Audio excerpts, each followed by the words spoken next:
to the Maintainable Software Podcast, where we speak with seasoned practitioners who have helped organizations work past the problems most often associated with technical debt and legacy code.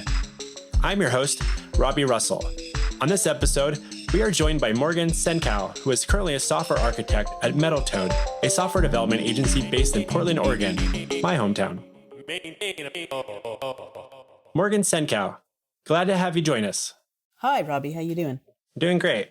So given that you work at a software consultancy, I would love to focus on software within client services, whereas some of my other conversations have been around product companies in particular. So I'm really excited to kind of dive into this because it's kind of aligns with what my company does as well. So first off, how would you typically describe technical debt to a client that doesn't have a strong background in software technology? So I've had several conversations with clients when trying to explain technical debt and its impact. One of the analogies, I'm really big on analogies. One of the analogies I've used is, so you're trying to add a new engine into a car that's barreling down the road, down the freeway at like 60 miles an hour, and the wheels are falling off and you've got flames coming out, but you're still trying to put a new engine in there. And the downside of technical debt is, things are going to fall apart. You've got to put time and effort into maintaining this thing that you've put sometimes millions of dollars into building, or else it's just going to fall apart. And then you're just going to have nothing to show for all that time and effort you've put into it. It really just explodes the amount of effort it takes to put any new features into this system. That's a great analogy. Are there ways that you're able to communicate like some of the how it's going to cost them maybe in the long run if they're maybe not in the short term thinking about dealing with those issues? Yeah, I mean, one good way to think about it is that when you first build a system, everything runs great, everything works great.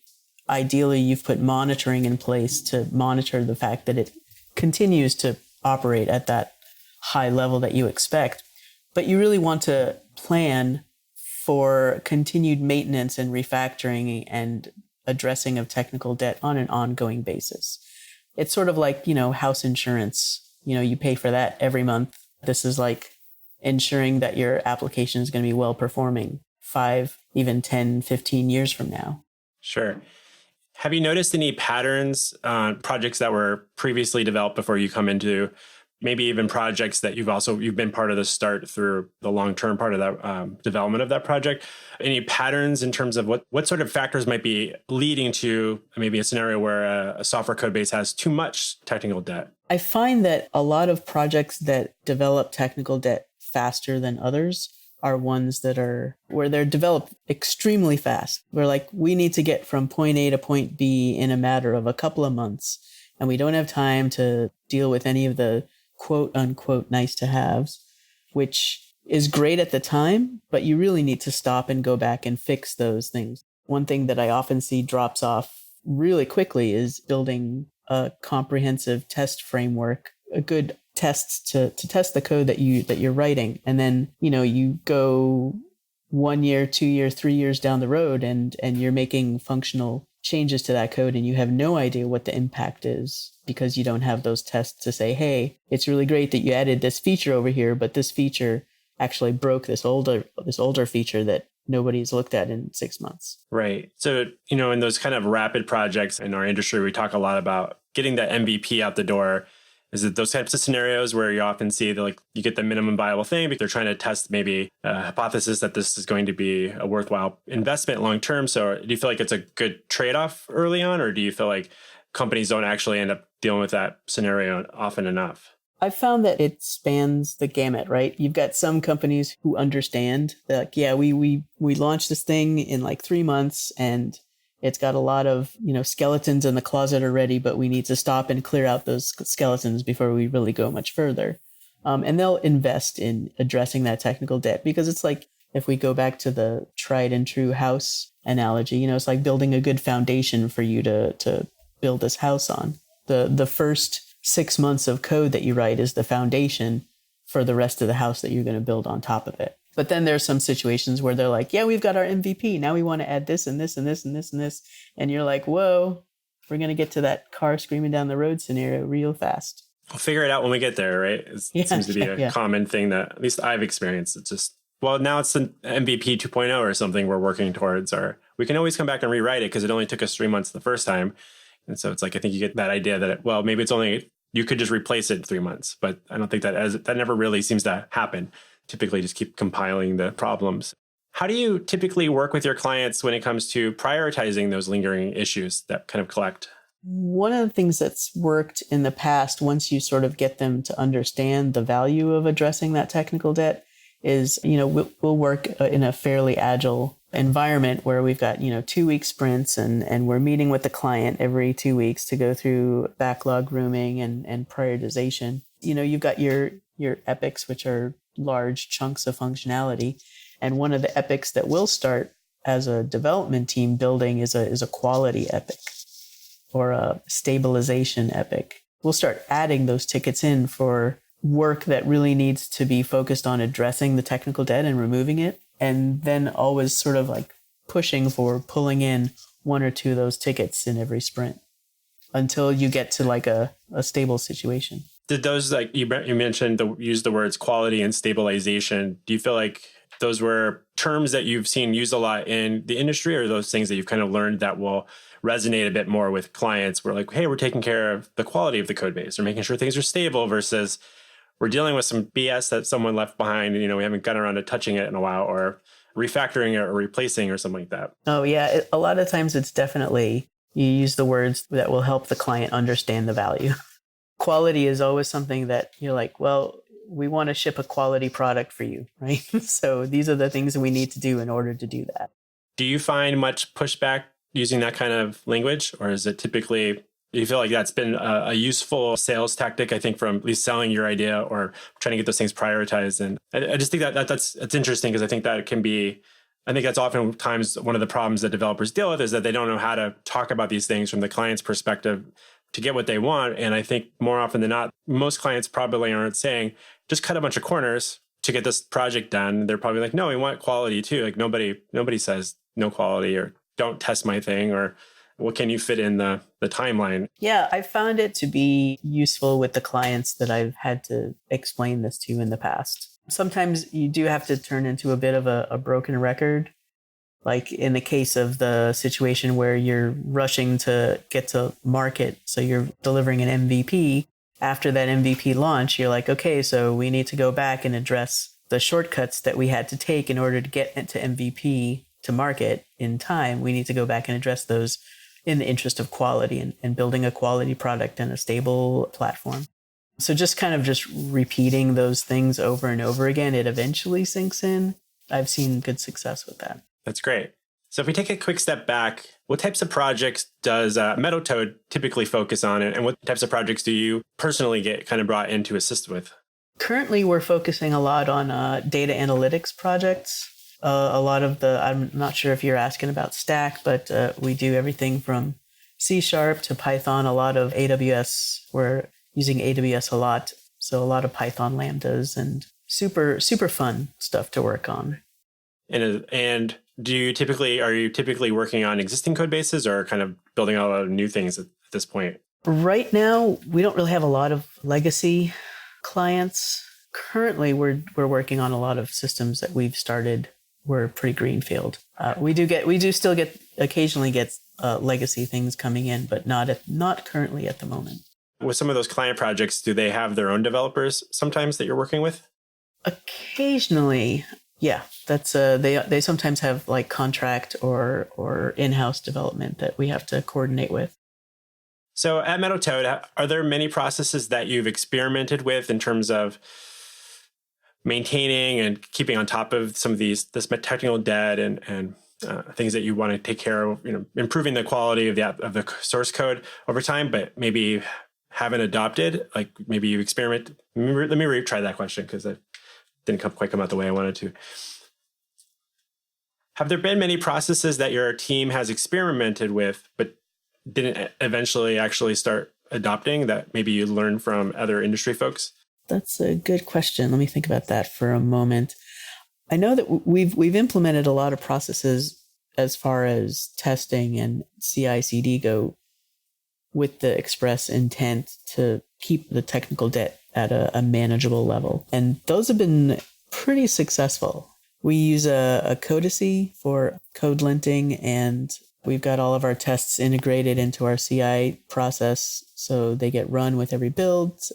As an engineer, it really gives you a sense of confidence to have that in place, to know that, when you ship some code, you're not going to break everything, because if it breaks the build, it's breaking the build, on a dev branch that nobody's looking at. Do you have any examples of projects that, I know that right now you're working on a lot of, say, greenfield type projects or projects that maybe haven't been around for a really long time? Do you recall some stories about where you've come in on some rather older code bases and there's been problems, and how you've been able to come in and assist with that problem and how you've navigated it? Yeah. So one of the legacy systems that we worked on just had these incredible SQL queries with upwards of 30 joins in it. Yeah, it was wow, somebody really took some time with that. And what we ended up doing is we ended up migrating a lot of that infrastructure into AWS, just because the code base had become so brittle and so unworkable that the only way that we could make the system address some of the incredible latency that was being caused in part because of these enormous SQL queries was to move it to an infrastructure that was really scalable and elastic, so that we could scale up RDS instances to handle the load that these queries were putting on them, because it was virtually impossible to refactor them out. It was just so complex of a system and so entangled, and such a incredible spider web of systems that the fastest, easiest, most cost-effective way to fix it was to throw infrastructure at it. Right. Was that something that you were able to, after you helped stabilize the situation, was there ways you could start addressing the way that the software code was written or how the database was structured going long term, or was that kind of plan on a rewrite at some point? Yeah, it was pretty much plan on a rewrite, which has now been accomplished for the most part. Do you find there's scenarios where rewrites maybe aren't appropriate? I mean, I think if you have a clear path to getting from where you are to where you want to be with the existing code base, then absolutely you should take a look at trying to do a rewrite. If you can see your way through, right? If you can see your way from where you are right now, and hey, if we shuffle this code around over to here, or extract it out, or implement this library, it'll sort of remove a lot of the complexity that is sort of getting in our way, then certainly a rewrite would be, or a refactor would be great. Or if you're just wanting to move to a newer technology that will enable some functionality that you're not able to deal with right now. When you get to the point of, in my case, a 15-year-old code base that they never deleted anything ever, not from the data and not from the code practically. So much of it was just abandoned in place. So you could, I described the code base once as, that Stephen King movie with that crazy house with the walls and the doors and the rooms and that would just appear and disappear randomly. I don't remember that specific one, but. Well, that's if you can imagine that's kind of what it was like to try and navigate around this code base. It's you'd end up at this door and you open the door and it opens to a brick wall. And you're what? And then there's a window that appears and disappears. Just that sort of level of craziness. And when you've got a situation like that, just starting over from scratch is going to be your best bet. Thinking about that, was there that 15-year-old code base that you were working on and were able to move and help throw more infrastructure, and I'm air quoting hardware at it in the cloud? AWS is hardware. Was there anyone that around that had originally worked on the code base, or that several tiers of groups behind before when you came along? Yes, there was one person who had been fairly tightly involved for nearly the entirety of the project. So let's imagine, say, a slightly hypothetical scenario where there's a handful of software developers listening to this episode, and they've been at a company for a number of years now, and don't feel like their concerns about the long-term maintainability and health of their code base are being heard by, say, the stakeholders in management within that organization. Perhaps they've tried a few times to advocate for refactoring areas of the code, improving the test suite, upgrading the framework that they're using, but have heard not right now a few too many times and feel like it's no longer worth asking about. what advice might you give them on how to take some action today? If you're really committed to trying to make a change, I would start with the data. Start trying to gather data that will support your claim that the move that you're going to make is going to be beneficial. And data is always somewhat incontrovertible. Maybe do a couple of, if this is something you could get away with, I would just maybe fork a chunk of the code that you want to refactor and do it and show it as an example to your peers. And if you have a tech lead, sort of go over the advantages and disadvantages to doing that refactor sort of as a proof of concept. I don't think we talk about DX enough, which is, developer experience. If you talk about the reasons and the difficulties of working in this code base and try and quantify it from even like a human perspective, the dreariness of having to work in this code base is reducing productivity because we hate opening this repo. Every time I have to do a pull on this repo, I cry a little bit.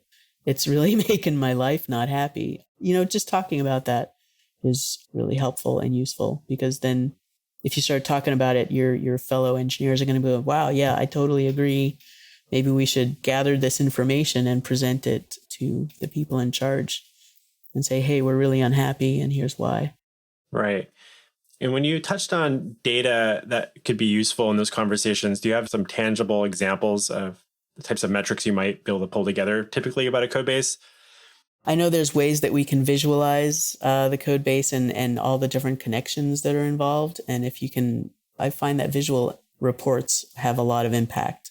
If your code base is very object oriented or really sort of fractured, and you can get some sort of visual tool that creates a visual representation of that, is a pretty powerful thing to do. And then just, the standard performance metrics, latency and throughput and all that over time. Especially if you can compare it to, a year ago or 2 years ago and compare that latency and see like a downtrend. That's certainly a good example. Yeah, I think that some of the metrics that we've been able to use at times to help with clients or even internally, see developers try to use information to help for, like, I don't know if you ever use any tools like Code Climate or some of the tools that kind of analyze the code base and maybe give you some gradings on different areas of complexity in the application. At my company, we inherit projects more often than we start new projects. And so it's usually one of the first things we do is we'll run it through some sort of code quality analyzer and kind of give us a report card, which can be kind of collectively on the whole source code, but also kind of drill into specific areas of the business logic and be like, okay, yeah, not uncommon to see that some of the most complex areas of the code base tend to be some of the most important, yet seemingly brittle as well. So I think that can kind of all connect together. Like, well, if these couple of files that relate to some business logic with, say, dealing with a third party are being graded like a D or an F by this code analyzer, that can be one way that we've been able to help clients prioritize, improving the quality of the code base itself and seeing why that is important for the long-term investment that they're making too. Mm-hmm. Yeah, we've used some static code analysis tools like SonarQube, which gives some good static code analysis. And then for C# projects, there's a ReSharper, which has a whole stack of little tidbit tools that help you to document and visualize and communicate about technical debt and complexity in a code base. That's great. What do you believe a developer's responsibility is when it comes to the long-term maintainability of a code base? I think you should always be advocating for it, because there's very few cases that I've encountered where you're like, hey, let's build this project, and you build it for 3 months. You're like, okay, that was great. Now let's throw it away and start over. So it's always gonna come back to bite you if you don't. One of the things that we talk about at Metal Toad is, who is the developer serving, and they're serving their future self. Make your future selves' lives good and advocate for writing the tests and writing the code in a maintainable way now, because your future self will thank you. Have you ever heard a client or any development manager or product owner on a project say, don't write automated tests? Well, I've had a client say that, but none of the other people. And I absolutely pushed back on that. I was like, well, we're going to write them anyway. Right. It's an interesting thing that, at least in my experience over the years, that we talk with different companies and they might have their own development team. And then you're finding out like, well, it wasn't a priority to work on tests. There's no time for them. And then I'm like, well, how do you know that, the project that you're working on is working? How do you know you completed the feature? Or, well, I tested it. I'm like, okay, but are you writing any automated tests? And I feel like sometimes there's usually something else going on that I think developers maybe not being honest enough with themselves about. That can be part of your process. Like no one's saying, don't write tests. It's not important. I think if you would ask most clients, maybe aside from the one that you had mentioned, that they would typically be in favor of you protecting the long-term basis of the code base if you're efficient with your time when you're doing it. And I think it's one of those things, if you get out of practice, then it becomes hard to kind of start doing it if you're not already in a good practice of doing it. So it's like kind of making those first steps forward to do that on a regular basis. And then that creates a culture, I think, within your team of doing that because everybody else is doing it versus, well, nobody else is doing it. Why should I start? And I think that's can be a little misguided. And then over time, those developers might start blaming management or some other entity of some sort for why they haven't been able to focus on this. But I think it can be a little hands off, which is why I was kind of curious about how you thought about what their responsibility is, because you expect like a car mechanic to check, all things that they're supposed to do when they're make sure they remove all the pieces or think about through their checklist as they're doing that, or even, use some house analogies. There's usually things that you expect of someone that you're paying to work on your house to do the things that are associated to make sure that they kind of did it properly as well. So. Right. I mean, you're hiring people because you need to rely on their expertise, right? So if their expertise is around cars, you expect that they're going to go in and fix the thing that you brought your car in for. But if they see other stuff, you're going to expect that they're going to say, hey, by the way, while I was under there, I noticed this, this, and this. You might want to deal with it. And then it's up to you to prioritize that. But you're going to take their advice because that's why you hire them, because they know better than you. That's true. And then I'm also having these flashbacks to how many times I've gotten my oil changed and being like, I'm not going to deal with those two things right now. I know you can deal with it right now. It'll cost me another $50, but I'm going to wait a little bit on that because I'm a little skeptical or some sort. But maybe that's me just dealing with certain types of oil changing companies. But I think it's interesting because it is in a way you're dealing with technical debt in that type of scenario as well. And, your mechanical debt, I suppose. Yeah, for sure. For sure. I would say, think about your future self and do them a favor and write the tests because you'll appreciate it in the future. So 2 last questions before we go. What book do you find yourself recommending to software developers most often? There's this one book that I really enjoyed going through, and it's called 7 Languages in 7 Weeks, I think, or is it 7 days? 7 Languages in 7 Intervals of Time. And it's a great book if you're wanting to get exposure to a bunch of different languages and you don't really want to go through and deal with an entire book on each language. It gives you a little overview that just gets right to the point, a little bit of code to write, and it gives you exposure to just all sorts of really interesting languages. The one that kind of jumps out for me was Prolog. It's a language that kind of blew my mind a little bit. It was really fascinating. So that's a book I recommend a lot. Excellent. And having not heard of that book specifically, I'm gonna have to check that out. Was it they would give you one example and show you how you kind of approach that in each language, or? So they had a format that there was a format that was adhered to for each language, and it was sort of here's an overview, here's the basic syntax that you need to be aware of, here's how you do a hello world, here's how you do maybe a slightly, if I recall, it's been a while since I looked at it, but a slightly more involved. It was really sort of targeted to people who they know how to code and they just want to get exposure to different languages and really understand the differences between them pretty quick. So there's not a lot of talking about, oh, this one's better than the other one or anything like that. It's just, here's the language, here's the syntax, here's an example, here's what you need to know. Next language. And there's 7 of them. So it's pretty cool. I'll definitely make sure I include a link in the show notes. And where can people find you online? You can find me on LinkedIn at MorganPDX, and you can find me on Facebook at MorganPDX. Pretty much if you just search for MorganPDX, that's me on the internets. All right. Well, excellent. Well, it's been such a pleasure, Morgan. Thanks for joining us on Maintainable. Yeah, I'm happy to be here. Thanks a lot.